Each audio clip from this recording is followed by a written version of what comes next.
Welcome back to the channel. It's the Jeep guy here. I'm going to show you my top 5 must-have Jeep accessories that totally transform my rig. Let's get into it.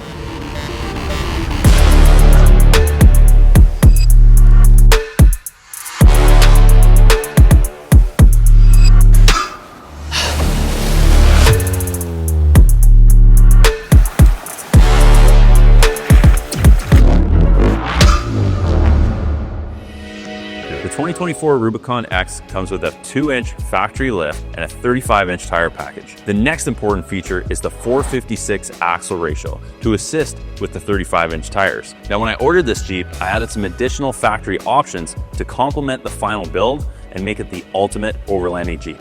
Number 1, a winch.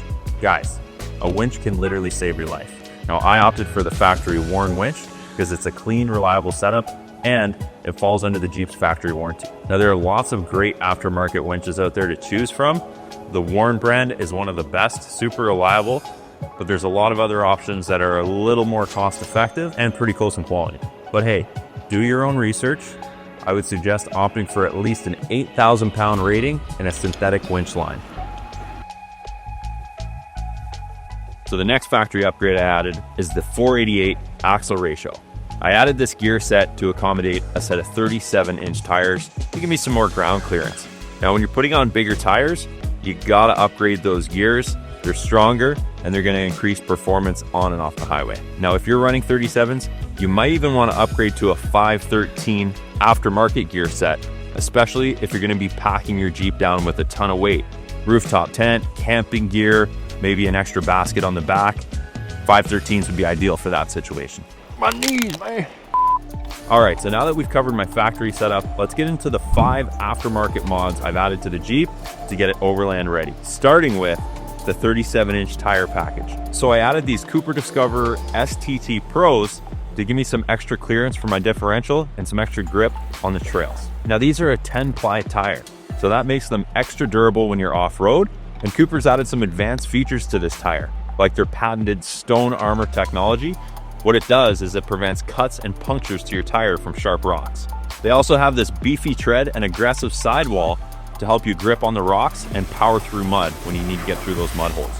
Number 2, paint protection film. So I decided to wrap the Rubicon head to toe in ceramic infused paint protection film. Now, obviously, paint protection film is not going to increase your performance off-road in any way, but it will give you peace of mind that your paint is getting saved when you're going through those tight trails and branches. Another really cool feature of this coating is the ceramic infusion.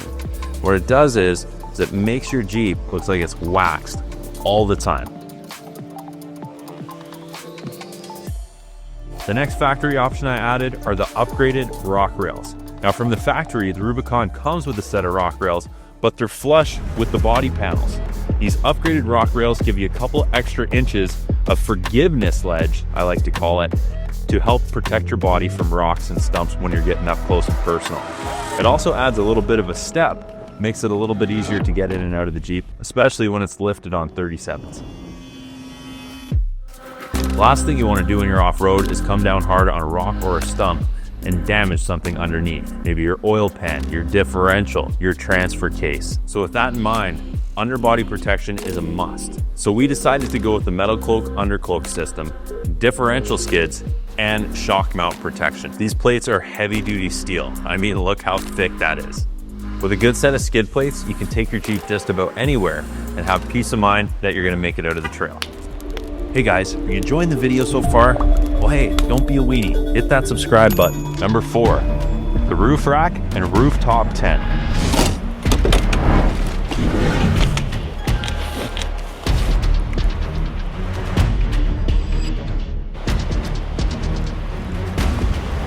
Now, for the longest time, I've wanted a rooftop tent. I remember my friend Derek had one on his Toyota Tacoma that he used hundreds of times.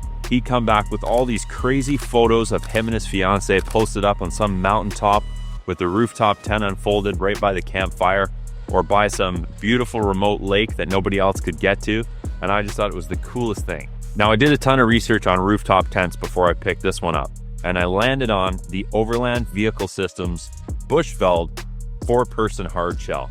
And I went with the hard shell for 2 big reasons. For one, the trails here on Vancouver Island are pretty tight, and I didn't want to risk tearing up a soft shell going through the trees and branches. Two, the hard shell tents are super easy to unpack and pack back up. Remember going on a multi-day camping trip? I want to be able to quickly pack this up in the morning and get back on the trail. The Bushveld 4-person hard shell seemed to be the best bang for the buck that I could find. But if you guys know of any better options, definitely drop them down in the comments below. I'd love to hear from you. Now, I was doing my research. The two main racks that I found that could accommodate the weight of the tent, but also the one-touch power top, were the Gobi Stealth rack and the ARS rack by Metalcloak. At the end of the day, I decided to go for the Metalcloak rack. It was heavier grade steel, had an extra 50 pounds weight capacity, and it was also $116 cheaper than the Gobi rack. Number 5, suspension.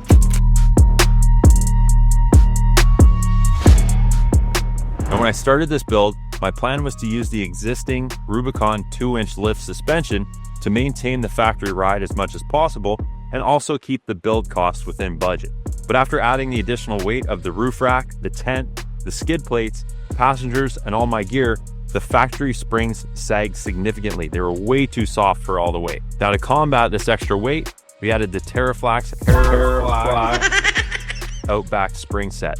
A 2.5-inch spring set in the front and a 3.5-inch in the back. This brought the Jeep back to the factory ride height and eliminated the body roll on the highway. Even though the springs brought the Jeep back to the factory ride height, I was concerned about the factory shocks.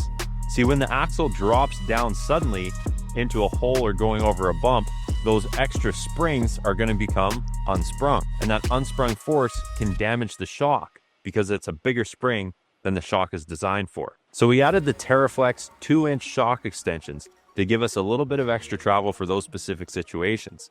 We also had to fix the rubbing in the rear fender. So what did we do for that? We added the Teraflex adjustable bump stops, and this baby was officially good to go. Well guys, that's a wrap on my top 5 must-have Jeep mods. I hope you got some inspiration for your own rig, and whether you're looking to hit the trails or just make your Jeep stand out, Driving with Stu is the channel for you. Thanks so much for watching, guys. If you haven't hit subscribe yet, make sure you do, because we're on a mission to hit 100,000 subscribers by the end of 2025. We can't do it without you, and we've got a ton of great content coming your way.